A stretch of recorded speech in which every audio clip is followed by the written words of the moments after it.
¿Qué tal? ¿Cómo les va? Ya estamos en los cuartos de final de la Copa Libertadores. Se va acercando el momento clave, el momento definitorio para saber quién es el campeón. Y tenemos partidazos, pero además, como vengo diciendo siempre, fútbol dinámico de lo impensado en cuanto a analizar los partidos, pero con mucha lógica cuando ya analizamos cómo es el devenir de los torneos. ¿Por qué digo esto? Otra vez esto que trajo tantas polémicas en el propio canal, con tanta gente que opinó, y me gustaría que lo siguieran haciendo y que dijeran qué piensan ustedes de esto. Pero piensen esto, entre la Copa Libertadores y la Copa Sudamericana estamos hablando de una enorme cantidad de brasileños y de argentinos que están vinculados a estas copas.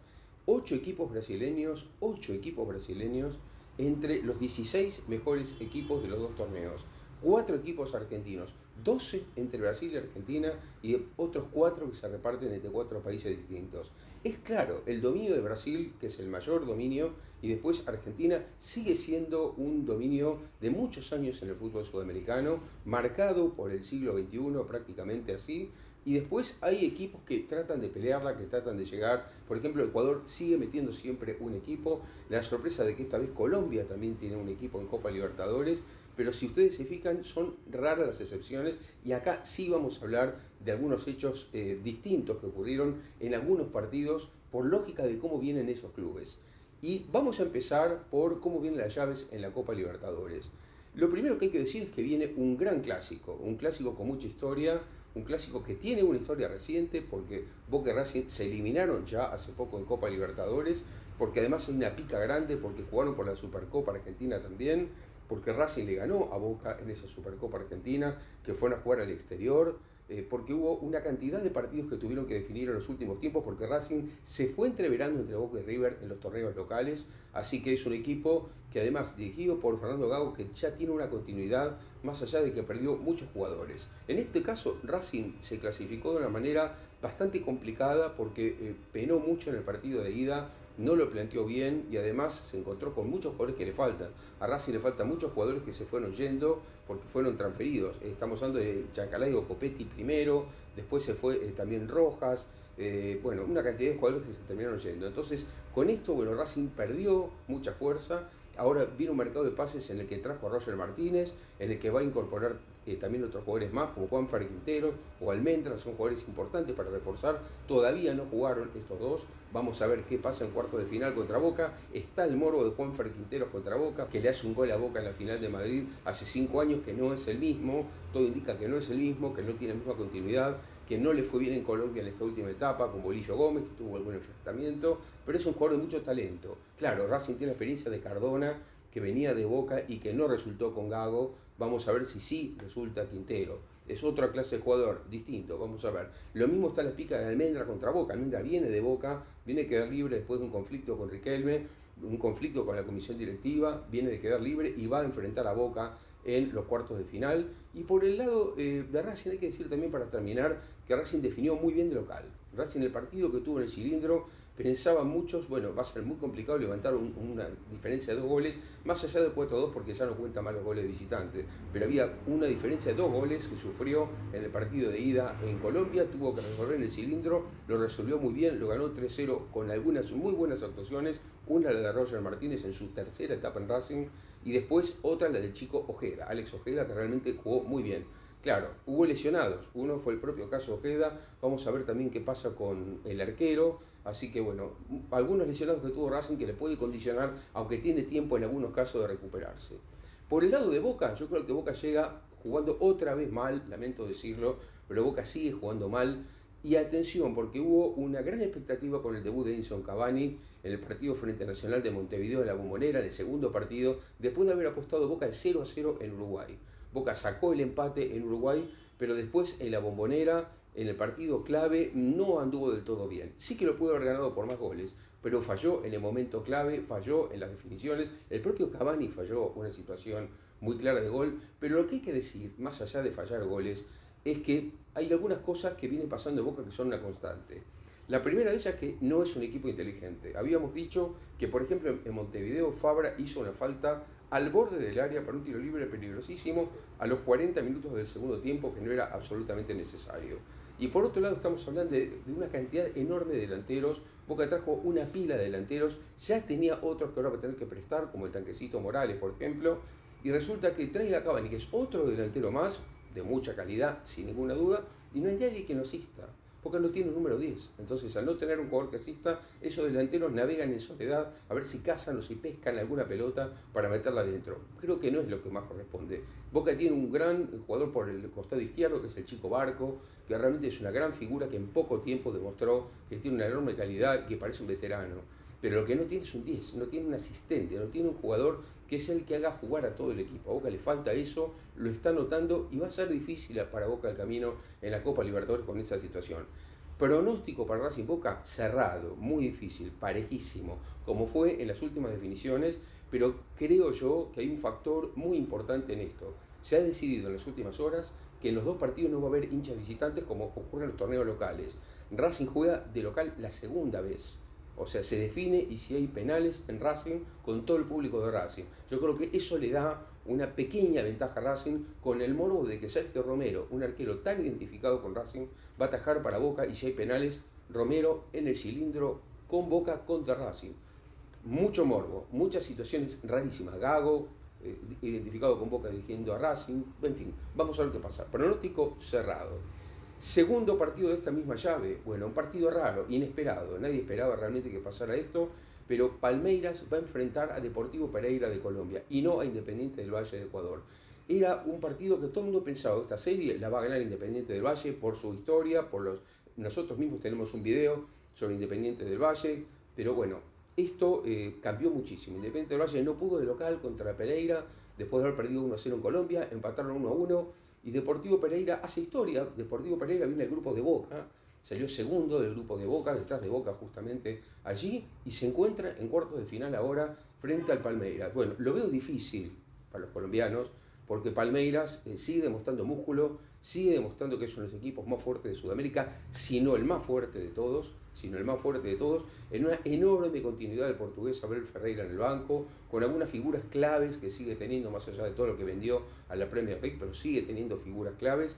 Y en este caso, otra vez, por tercera vez consecutiva, le tocó eliminar al Atlético Mineiro. Un Atlético Mineiro que ya pasó por varios técnicos, que no le encuentra vuelta al tema de los técnicos, con un plantel prácticamente de estrellas después del Flamengo y el Palmeiras, yo creo que son los mejores planteles de Sudamérica, pero que no le encuentra la vuelta a los técnicos. Trajo muchos técnicos y ninguno resultó. El turco Mohamed, Coudet, ahora le pasó con Scolari, con Luis Felipe Scolari, Felipao, que parecía, lo dijimos también, y él lo había anunciado, que cuando terminaba el año pasado la final de la Copa Libertadores, que perdió con Atlético Paranaense frente a Flamengo, él había anunciado que dejaba el fútbol, que se retiraba por veteranía. Bueno, parece que lo convencieron para seguir en el Atlético Mineiro, pero claro, con la mala suerte de que el octavo de final le tocó otra vez el Palmeiras, y por tercera vez consecutiva Palmeiras eliminó al Atlético Mineiro. Pero como siempre digo, sufriendo, costándole mucho. Palmeiras sacó un 1-0 de visitante, que uno decía, bueno, ya ganó de visitante en el Mineirao, Palmeiras, de local, en San Pablo lo pasa por arriba. No, de local en San Pablo salieron 0-0.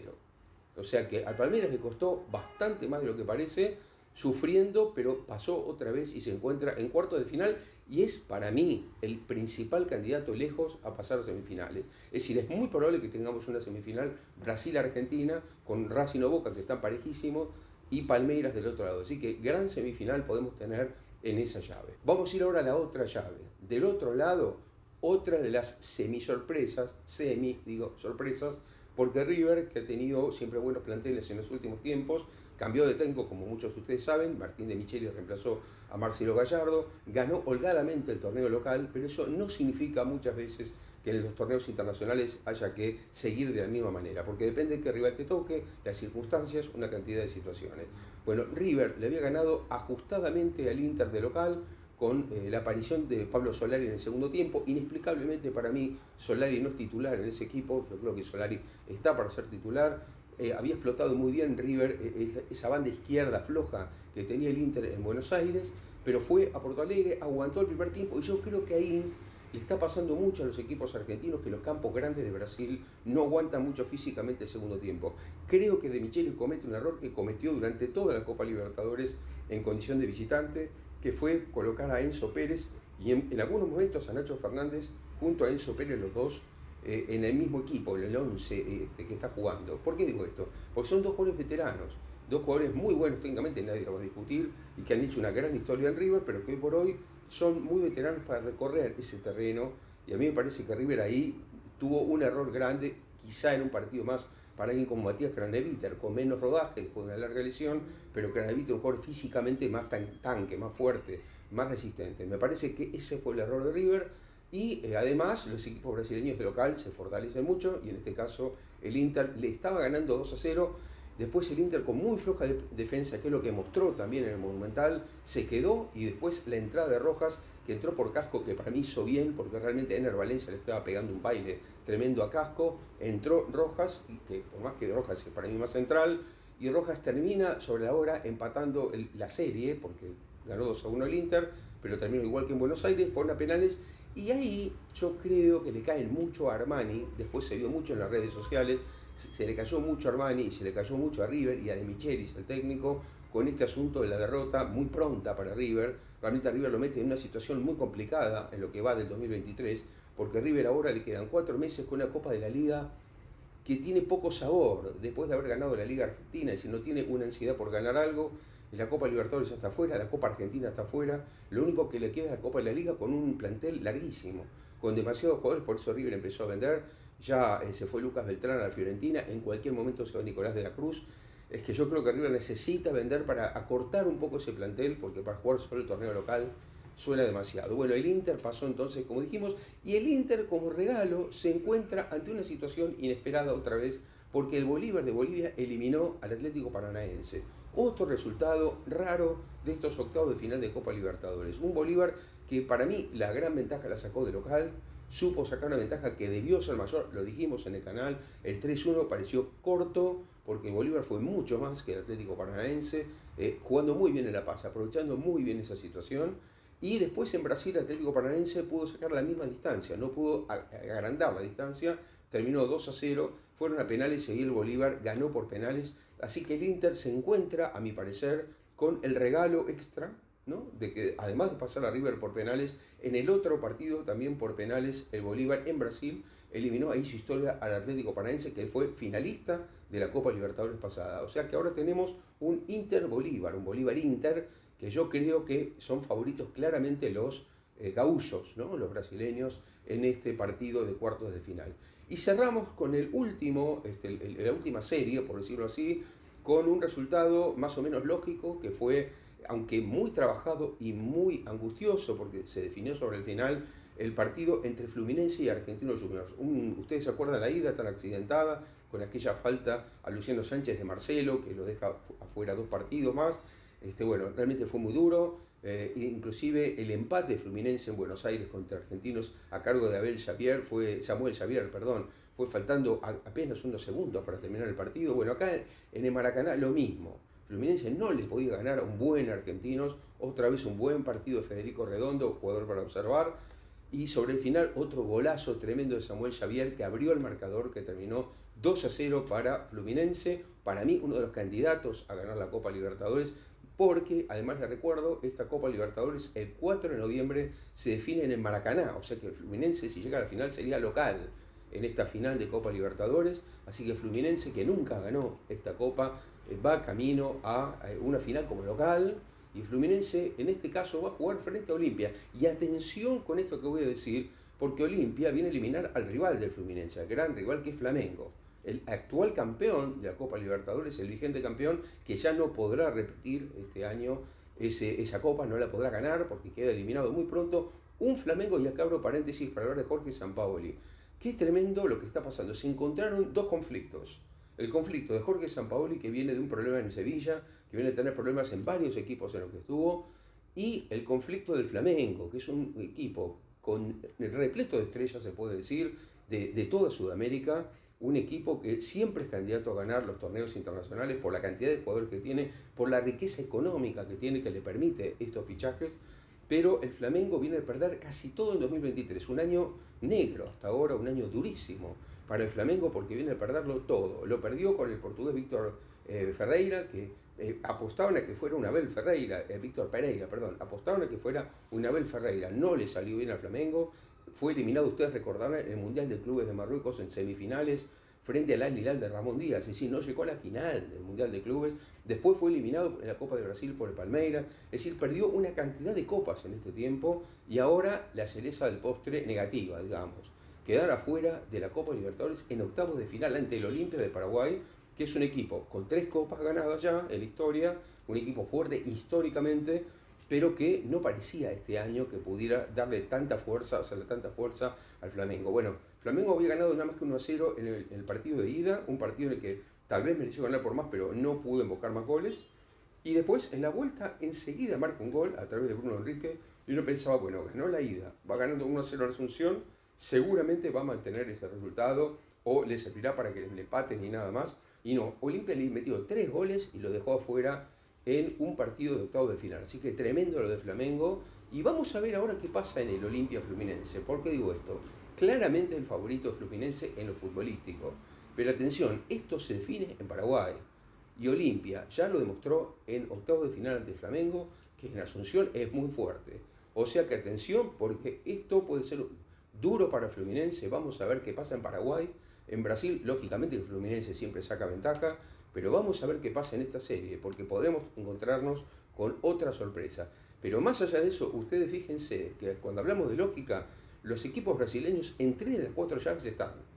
3 de las 4 llaves están con equipos brasileños. Así que atención con eso porque está demostrando que los equipos brasileños tienen una enorme cantidad de posibilidades y de equipos que siempre se colocan en los momentos claves en las definiciones de los torneos. Y para terminar vamos a hablar del cuadro, simplemente el cuadro, quiero contar, ustedes saben que yo no le doy la misma importancia a la Copa Libertadores que a la Copa Sudamericana.